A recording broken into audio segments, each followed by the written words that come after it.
Hello friends. स्वागत है आपका हमारे यूट्यूब चैनल आर के हिंदी कहानियों में। आज की कहानी है न्याय। पिछले वर्ष अपनी पत्नी शुभ लक्ष्मी के कहने पर वो दोनों दक्षिण भारत की यात्रा पर निकले थे। जब चेन्नई पहुंचे तो कन्याकुमारी जाने का भी मन बन गया। विवेकानंद स्मारक तक कई पर्यटक जाते थे और अब तो ये एक तरह का तीर्थ स्थान हो गया था।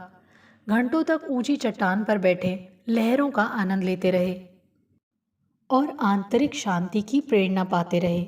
इस तीर्थ स्थल पर जब तक बैठे रहो एक सुखद आनंद का अनुभव होता है जो कई महीनों तक साथ रहता है। आने वाले तूफान से अनभिज्ञ दोनों पत्थर की एक शिला पर एक दूसरे से सट कर बैठे थे। ऊंची उठती लहरों से आई ठंडी हवा जब उन्हें स्पर्श करती थी तो वो सिहर कर और पास हो जाते थे। एक ऐसा वातावरण और इतना अलौकिक कि किसी भी भाषा में वर्णन करना असंभव है। तभी उन्हें लगा कि एक डॉल्फिन मछली हवा में लगभग 20 मीटर ऊपर उछली और उन्हें अपने आगोश में समाकर वापस समुद्र में चली गई। ये डॉल्फिन नहीं, सुनामी था, एक प्राणलेवा कहर। इस मुसीबत में उन्हें कोई होश नहीं रहा। कब कहाँ बह गए पता नहीं। जो हाथ इतनी देर से एक दूसरे को पकड़े थे अब सहारा खो बैठे थे।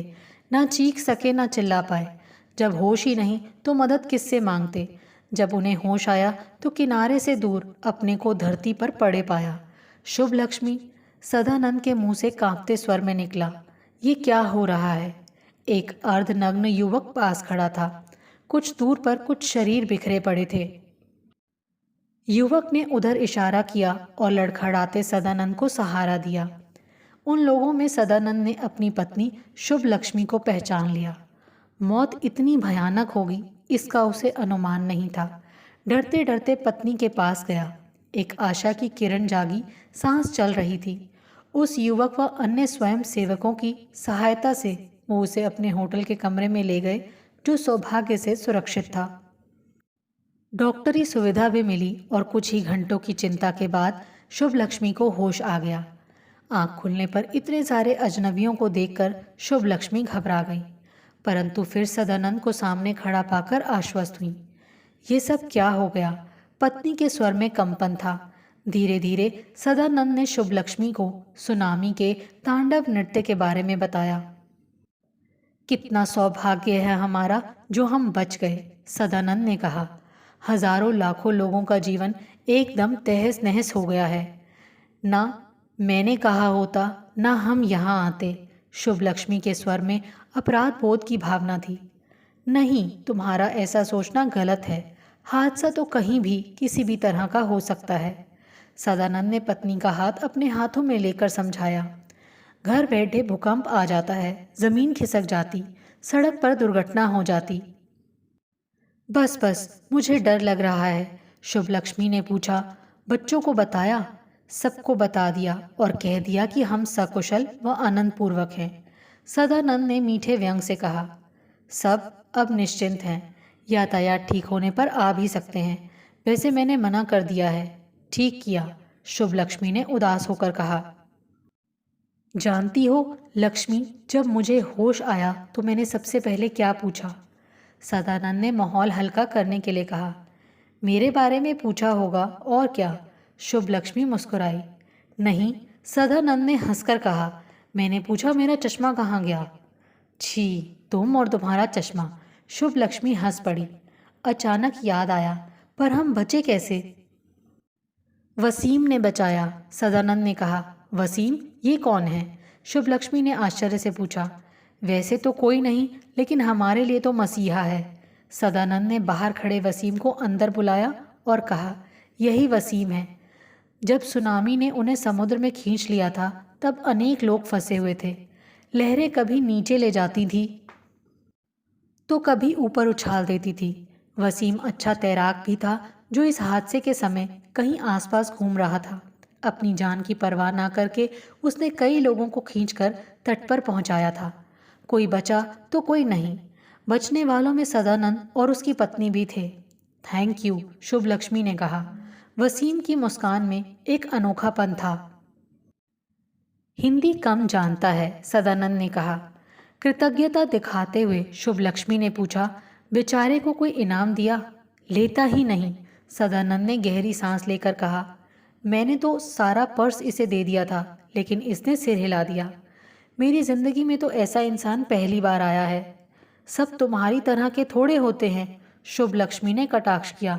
सिर्फ सजा देना जानते हो।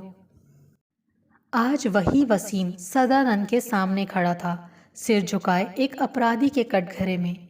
चेन्नई से मुंबई काम की खोज में आया था। 2 महीने हो चुके थे, लेकिन ऐसे ही छुटपुट काम के अलावा कुछ नहीं। एक झोपड़ी में एक आदमी ने एक कोना सोने भर को दे दिया था। पड़ोस में एक दूसरा आदमी रहता था जो काम तो करता नहीं था, बस अपनी पत्नी से काम करवाता था और उसकी कमाई शराब में उड़ा देता था। ऐसी बातें आम होती हैं और कोई भी अधिक ध्यान नहीं देता। देर रात झगड़ा और चीखने चिल्लाने की आवाज़ें सुनकर वसीम बाहर आ गया। सारे पड़ोसी तो जानते थे, इसीलिए कोई बाहर नहीं आया। वो आदमी अपनी पत्नी व 6-7 साल के बच्चे को बुरी तरह पीट रहा था। दोनों के ही खून निकल रहा था। औरत चीख रही थी और बच्चा रो रहा था। क्रोध में आकर उस आदमी ने पास पड़ा एक पत्थर उठा लिया। बच्चे के सिर पर पटकने ही वाला था कि वसीम का सब्र टूट गया। उसने पत्थर छीन लिया। दोनों में हाथापाई होने लगी। अपने बचाव के लिए वसीम ने उसे धक्का दिया तो वो पीछे गिर पड़ा। एक नुकीला पत्थर उस आदमी के सिर में घुस गया और खून बहने लगा। वसीम की समझ में कुछ नहीं आया कि वो क्या करे। तब तक कुछ तमाशबीन इकट्ठे हो गए थे। औरत छाती पीट पीट कर रो रही थी। डॉक्टरी सहायता के अभाव में जब तक उसे अस्पताल पहुंचाया गया, उसकी मौत हो गई थी। पुलिस वसीम को पकड़ कर ले गई। अदालत में पड़ोसियों ही नहीं, बल्कि मृत आदमी की पत्नी ने भी वसीम के विरुद्ध गवाही दी। इस तरह निचली अदालत ने उसे कातिल करार दिया। आज सदानंद की अदालत में उसकी अपील की सुनवाई थी। सदानंद सोच रहे थे कि जो आदमी अपनी जान की परवाह ना करके दूसरों की जान बचा सकता है, क्या वो किसी का भी कत्ल कर सकता था? पड़ोसियों की और मृतक की पत्नी की गवाही पर सारा मामला टिका था। वसीम की बात पर कोई विश्वास नहीं कर रहा था कि वो तो केवल बच्चे की जान बचा रहा था। हाथापाई में वो आदमी मर गया। ना तो उसे मारने की कोई इच्छा थी और ना ही कारण। अब सदानंद क्या करें? पड़ोसियों से पूछा कि क्या वो चश्मदीद गवाह थे। सब लोग तो बाद में रोना पीटना सुनकर बाहर आए थे, इसीलिए उनकी गवाही अविश्वसनीय थी। मृतक की पत्नी से पूछा, क्या मुलजिम की तुम्हारे पति से कोई दुश्मनी थी? नहीं, पत्नी का उत्तर था। मुलजिम ने तुम्हारे पति को क्या मारा? सदानंद ने पूछा। पत्नी चुप रही, कोई उत्तर नहीं दिया। तुम्हारा पति क्या शराब के नशे में बच्चे को मारने जा रहा था? सदानंद ने पूछा। पत्नी फिर भी चुप रही। दूसरी बार पूछने पर उसने अनिच्छा से स्वीकार किया। मुलजिम ने तुम्हारे बच्चे को बचाने के लिए हाथापाई की, ये सच है?